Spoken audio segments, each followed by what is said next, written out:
Good morning, everybody. My name is Tommy Smithis, and I'm here to talk about the joys of sobriety. I want you to imagine a second, waking up Sunday morning in your college dorm, this fog, this haze, wondering what happened last night. What did I do? Who did I text? All this regret, shame, not knowing. We call that anxiety. Where does that come from?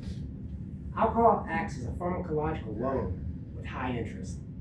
While it initially suppresses the central nervous system, the body compensates that by spiking it with cortisol, which is a stress hormone. That's the anxiety.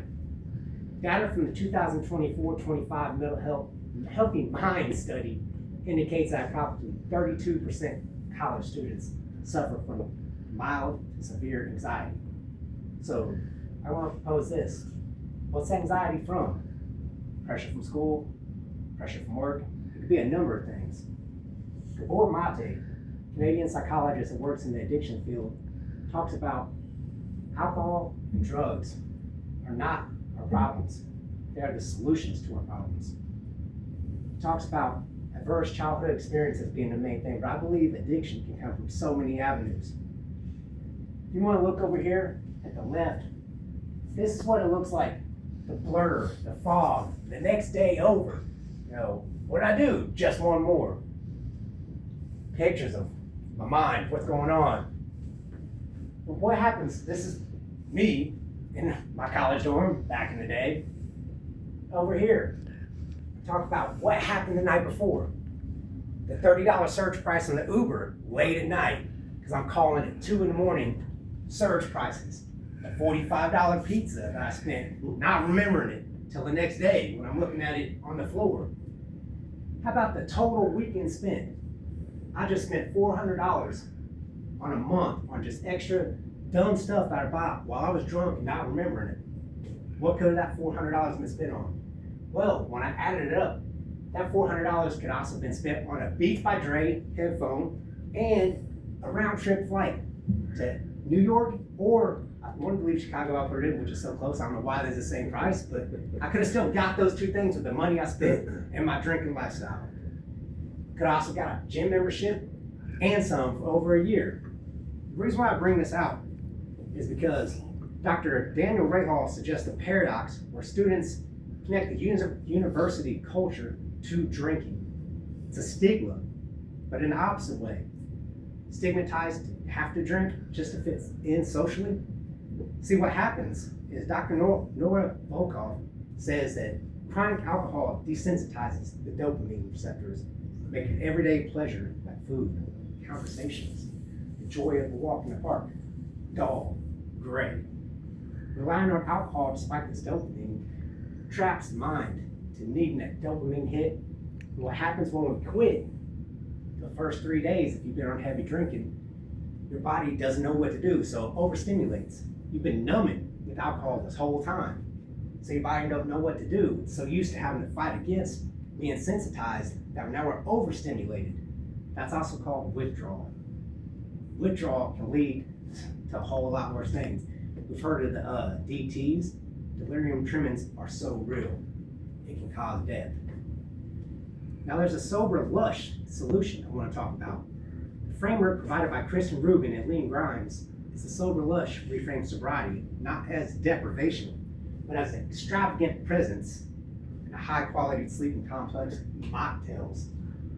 The peace of mind that we find, family with dinner, family meals with people we love. That is also so hilarious too. I love looking at this and start laughing because for me, in my experience, everybody that knows me, I work at the Progress House. Love the place, it changed my life.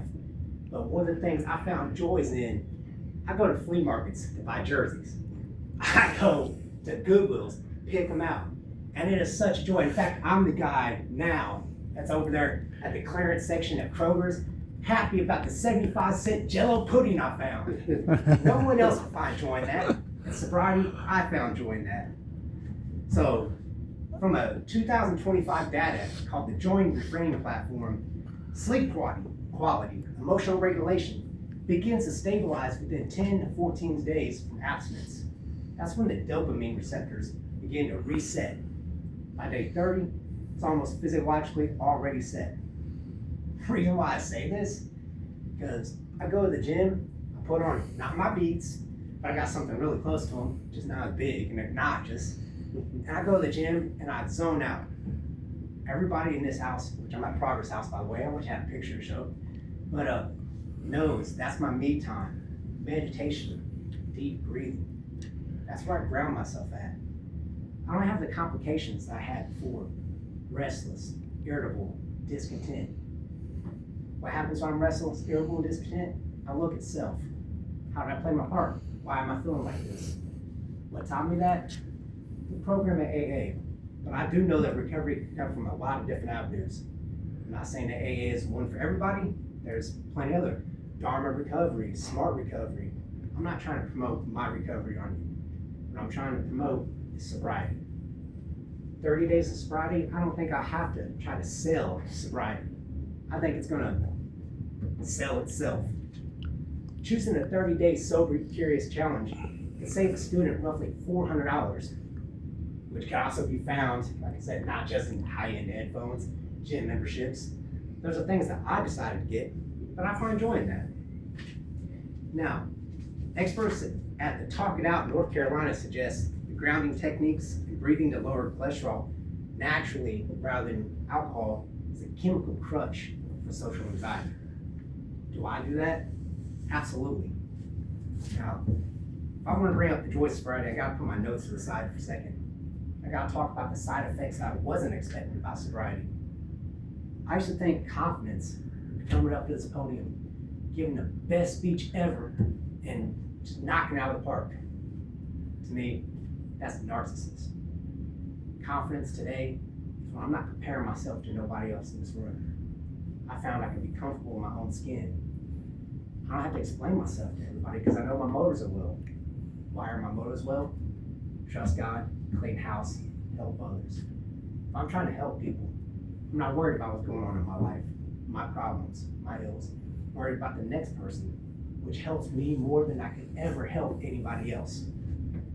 These are concepts that I got from these rooms. When you're sober, you're not worried about self so much. You know, we're talking about how can I help the next person, build people up, not tear them down. These are things in sobriety that changed my life. So I'm not asking to join my program. I'm not asking to join any program. Challenge yourself. What would 30 days of sobriety look like to you? First 3 or 4 days might be rough, but it's also the most rewarding thing you can ever do in your life. I surround myself today around a bunch of people who are like-minded. In fact, in this room right now, where we are at, was just a meeting not 41 minutes ago of the people that sit there and build each other up. We're not judgmental.